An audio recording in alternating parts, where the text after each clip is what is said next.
வாழை விவசாயத்தை பாதுகாக்க வாழைதாரர்களுக்கு விலை நிர்ணயம் செய்ய வேண்டும் என்று அரசுக்கு விவசாயிகள் கோரிக்கை விடுத்துள்ளனர்.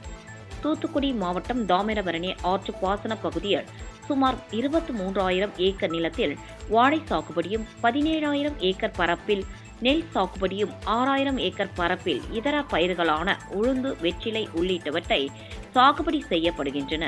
இந்நிலையில் ஆண்டுதோறும் ஏற்படும் தண்ணீர் பற்றாக்குறை, எதிர்பாராத மழை, வெள்ளம் மற்றும் காற்று உள்ளிட்ட இயற்கை பேரிடர்கள் போன்றவற்றால் வாழை விவசாயிகள் தொடர்ந்து இழப்பை சந்தித்து வருகின்றனர்.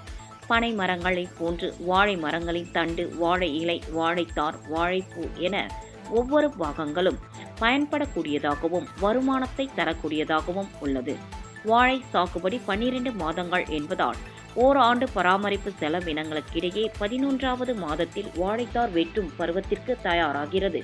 பின்னர் வியாபாரிகள் மூலம் வாழைத்தாரர்கள் கிலோ கணக்கில் விற்பனை செய்யப்படுகிறது அல்லது ஒப்பந்த அடிப்படையில் ஒரு ஏக்கருக்கு 70,000 முதல் 80,000 வரை விலை பேசி தமிழகத்தின் பல்வேறு மாவட்டங்களுக்கும் கேரளாவிற்கும் விற்பனைக்காக கொண்டு செல்லப்படுகிறது. கடந்த சில ஆண்டுகளாக காற்றினால் அதிக பாதிப்பு ஏற்படும் நிலையில் வாழை மரங்கள் சாயாமல் இருக்க முட்டுக் கொடுக்கும் செலவும் ஏற்படுகிறது.